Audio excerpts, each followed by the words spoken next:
warahmatullahi wabarakatuh. Sebelumnya izin memperkenalkan diri, nama saya Muhammad Dimas Aditya Fatur Rahman dengan NPM 224111008 dari kelas Manajemen 22A. Di sini saya akan membacakan materi tentang analisis rancangan pekerjaan. Selanjutnya, apa itu analisis rancangan pekerjaan? Analisis rancangan pekerjaan merupakan ilmu pengetahuan yang mempelajari tentang pekerjaan dan proses menentukan persyaratan yang harus disiapkannya, termasuk di dalamnya sistematika rekrutmen, evaluasi, atau pengendalian, dan organisasi atau perusahaannya. Pekerjaan adalah proses penentuan tugas-tugas yang akan dilaksanakan, metode-metode yang digunakan untuk melaksanakan tugas-tugas ini, dan bagaimana pekerjaan tersebut berkaitan dengan pekerjaan lainnya di dalam organisasi. Tujuan analisis pekerjaan.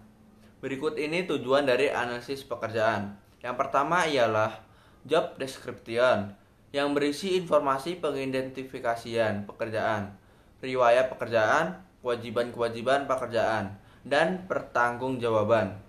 Spesifikasi pekerjaan atau informasi mengenai standar-standar pekerjaan. Yang kedua ialah job classification. Klasifikasi pekerjaan adalah penugasan pekerjaan yang dikelompokkan berdasarkan sistem dari perusahaan. Yang ketiga ialah job evaluation. Evaluasi pekerjaan merupakan proses klasifikasi pekerjaan berdasarkan kegunaan pekerjaan dalam pasar tenaga kerja dari luar. Yang keempat, job design. Desain pekerjaan bertujuan untuk memenuhi kebutuhan sistem produksi, kebutuhan sosial budaya di perusahaan, dan kebutuhan. Selanjutnya, yang kelima ialah performa, management and appraisal. Tujuan ini mempengaruhi karyawan melalui keputusan pembayaran seperti kenaikan gaji dan memberi informasi kepada karyawan tentang kemampuan yang berkaitan dengan pekerjaannya. Yang keenam adalah worker training. Merupakan proses mengajarkan pengetahuan dan pengembangan keterampilan bekerja serta sikap agar karyawan semakin terampil dan mampu melaksanakan tanggung jawabnya dengan semakin baik sesuai dengan standarnya. Yang ketujuh ialah worker mobility. Mobilitas pekerja dalam organisasi menyangkut pergerakan orang yang direncanakan melalui serangkaian pekerjaan. Mobilitas pekerja sangat erat kaitannya dengan kejuruan dan pengembangan karir. Selanjutnya ialah manfaat analisis pekerjaan. Manfaatnya ialah mengacu pada visi, misi, tujuan, dan strategi perusahaan atau organisasi. Maka analisisnya, pekerjaan yang menggambarkan apa saja yang harus dilakukan perusahaan untuk mencapai tujuannya akan bermanfaat sebagai patokan untuk menyusun. Yang pertama, analisis penyusunan pegawai, jumlah, kualifikasi, posisi pegawai. Yang kedua adalah desain organisasi, ialah struktur organisasi statis, dinamis. Yang ketiga, telaah dan perencanaan kinerja pegawai, ialah target yang harus dicapai tiap pegawai mengacu pada target organisasinya. Yang keempat, suksesi manajemen, pengangkatan dan pelepasan manajer dan pegawai. Yang kelima, pelatihan dan pengembangan. Yang keenam, jenjang karir. Yang ketujuh, kriteria seleksi. Yang kedelapan, evaluasi pekerjaan. Langkah-langkah dalam analisis pekerjaan. Yang pertama, menguji organisasi secara keseluruhan dan kecocokan tiap pekerjaan. Yang kedua, menentukan bagaimana informasi analisis pekerjaan akan digunakan.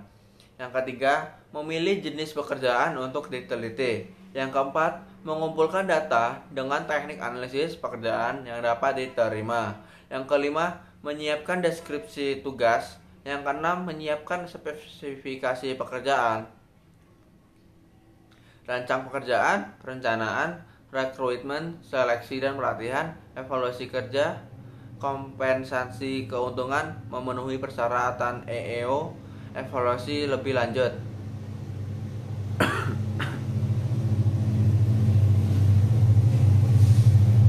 Job analysis. Dalam melakukan analisis pekerjaan membutuhkan sebuah pengumpulan informasi. Cara mengumpulkan informasi sebagai berikut. Yang pertama ialah dengan cara wawancara, yang kedua dengan cara diskusi dengan expert, yang ketiga kuesioner, yang keempat catatan pekerjaan karyawan, yang kelima observasi, yang keenam kombinasi teknik pengumpulan data. Apa itu rancangan pekerjaan? Rancangan pekerjaan merupakan pengembangan dari analisis pekerjaan terkait dengan upaya untuk memperbaiki efisiensi, efektivitas, dan produktivitas pengusahaan dan kinerja karyawan, berkaitan dengan job enlargement dan job enrichment. Rancang pekerjaan adalah proses penentuan tugas-tugas yang akan dilaksanakan, metode-metode yang digunakan untuk melaksanakan tugas, dan bagaimana tugas itu berkaitan dengan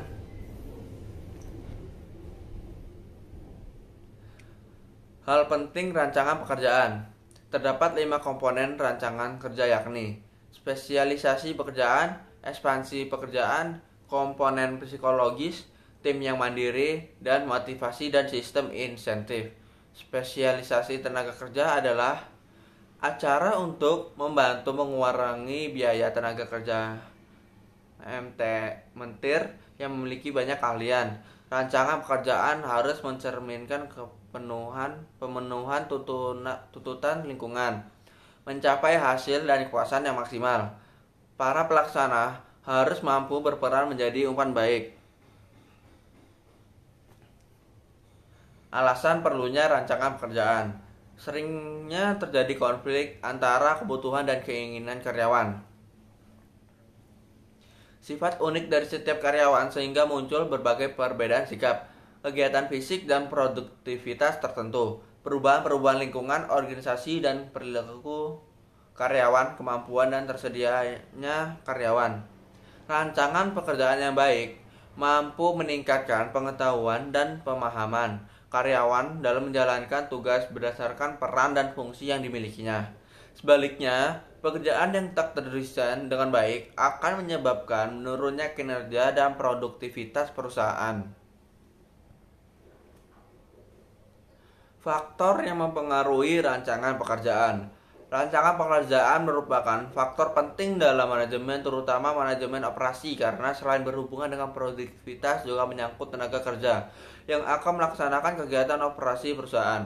Desain pekerjaan adalah suatu alat untuk memotivasi dan memberi tantangan pada karyawan.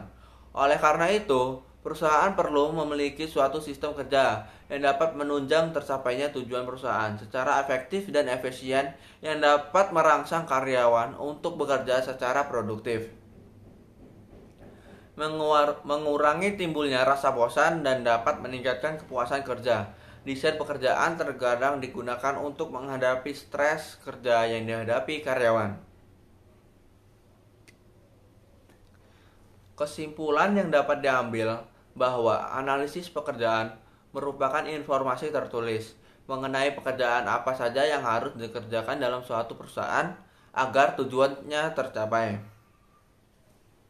Tujuan dari analisis pekerjaan adalah job description, job classification, job evaluation, job design restructuring, personnel recruitment atau specification, performance appraisal, worker training, worker mobility, efficiency, safety, human resource planning, dan legal.